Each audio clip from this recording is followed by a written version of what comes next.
नमस्कार मंडळी, तर तुमचं सगळ्यांचं स्वागत आहे माझ्या आणखी एका नवीन व्हिडिओमध्ये। तर पाऊस सुरू झालेला आहे आमच्या,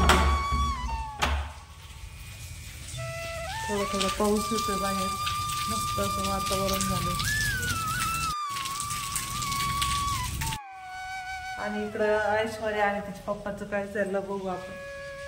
तर त्यांच्या शाळेतला आज निरोप समारंभ होता, त्यांच्या शाळेतून बदली झाली दुसऱ्या शाळेत, तर त्यांचं गिफ्ट कॉलेज काम सुरू आहे इथं।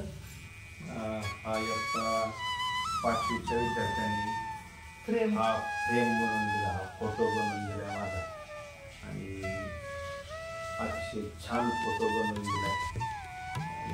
त्याच्यानंतर हे गुच्छ पण मुलांनी स्वतःच्या हाताने तयार केलेली। त्यांच्या शाळेत ना पोरं एवढे नाराज झाले होते, त्यांची व्हिडिओ बघून मला पण रडायला यायला लागलं, एवढी मुलं रडली शाळेतून बदली झाल्यामुळे।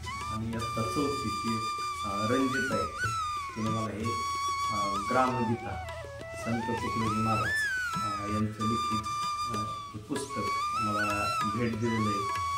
आणि अतिशय छान ही ग्रामगीता, मी तिचं पारायण करणार आहे, वाचन करणार आहे ते ग्रामगीतेचं। लोकमान्य टिळक यांचं एक पुस्तक मला भेट दिलेलं आहे।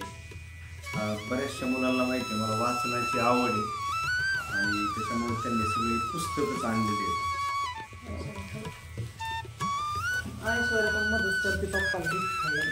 आणि माझे जे सहकारी ते गोरे सर, खांदवे सर आणि अनबुले मॅडम यांच्याकडून असं ते गिफ्ट आलं। आणि त्याच्यात काय अजून पाहिलेलं नाही, त्याच्यात कोणता ग्रंथ आहे, कारण मी प्रवचन करत असतो आणि धार्मिक क्षेत्राशी संबंधित असल्यामुळे मला पुस्तकं सुद्धा त्याच प्रकारचे भेट दिले जातात। आणि कशाचं कोणता ग्रंथ आहे असं ते आपल्याला ओघळल्यानंतरच कळणार आहे। तर ही सार्थ तुकाराम गाथा, संत तुकाराम महाराज यांची लिखित ही तुकाराम गाथा अर्थाश्री। तर तसंच गावकऱ्यांनी आणि शाळेने हे विठ्ठल रखुमाई यांची मूर्ती भेट दिलेली, रामकृष्ण हरी, तसेच सार्थ ज्ञानेश्वरी, ज्ञानेश्वरी संत ज्ञानेश्वर महाराजांनी ही ज्ञानेश्वरी लिहिली, आणि ही सार्थ स्वरूपात म्हणजे ओबी आणि खाली त्याचा अर्थ आहे, त्या अर्थ आजचा निरोप समारंभ पार पाडला।